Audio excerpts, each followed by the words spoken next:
রসুলের হাদিস থেকে বর্ণিত টেনশনের একটা ঔষধ আপনাদেরকে দিতে চাই, আপনাদের কাছে শোনাতে চাই। টেনশন দূর করার একটা মলম, একটা ঔষধ, একটা চিকিৎসা, একটা প্রেসক্রিপশন, একটা মেডিসিন আপনাদেরকে দিচ্ছি। সেটা হচ্ছে হযরত আবু দারদা রাদিয়াল্লাহু আনহু হতে বর্ণিত। তিনি বলেন, নবী করিম সাল্লাল্লাহু আলাইহি সাল্লাম ইরশাদ করেন, আল্লাহ রাসূল সাল্লাল্লাহু আলাইহি সাল্লাম বলেছেন, যে ব্যক্তি সকাল সন্ধ্যায় 7 বার, বলেন কয়বার? সবাই খেয়াল করেন, কয়বার? সকাল সন্ধ্যায় 7 বার এই বাক্যটা পড়বে, হাসবিয়াল্লাহু লা ইলাহা ইল্লা হুয়া আলাইহি তাওয়াক্কালতু ওয়া হুয়া রাব্বুল আরশিল আযীম। কয়বার? বলেন কয়বার? আমার সাথে পড়ুন, হাসবিয়াল্লাহু লা ইলাহা ইল্লা হুয়া আলাইহি তাওয়াক্কালতু ওয়া হুয়া রাব্বুল আরশিল আযীম। এটা কয়বার পড়বেন? ওই যে টেনশন করছেন, ওই টেনশনের কথা অনুভব করেই 7 বার পড়বেন। আল্লাহর কাছে দোয়া করবেন, টেনশন দূর করে দিবেন কে?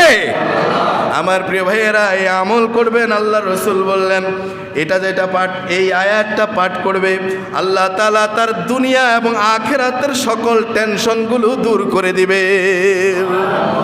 আমার প্রিয় ভাইয়েরা, এজন্য আমরা এই আমলটা করে দেখি না, আমরা চেষ্টা করি। কারণ টেনশন দূর করার কোনো ডাক্তার দূর করতে পারবে? কোনো কবিরাজ টেনশন দূর করতে পারবে? দুনিয়ার কোনো হুজুর আলেম ওলামা কেউ টেনশন দূর করতে পারবে না। এই অশান্তি টেনশন দূর করতে পারবে যিনি, তিনি কে? তাহলে তার কাছেই আমরা বলি। আপনি যখন বললেন হাসবি আল্লাহ, আপনি বললেন কি? প্রথম বললেন কি? হাসবি আল্লাহ, মানে আল্লাহ আপনি আমার জন্য যথেষ্ট। এটা অর্থ হচ্ছে আল্লাহ আপনি আমার জন্য কি? কথা বলেন, আপনি আমার জন্য এনাফ, আপনি আমার জন্য কি? যথেষ্ট।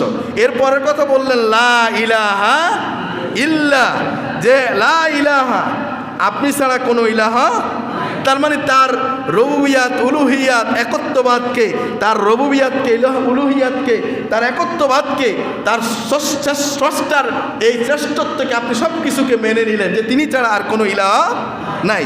এরপরে আপনি বলতেছেন যে ইল্লাহু আলাইহি, যে তিনি ব্যতীত আর কোনো ইলাহ নাই। এরপরে বললেন তাওয়াক্কালতু, যে আমি আপনার উপরে কি করছি?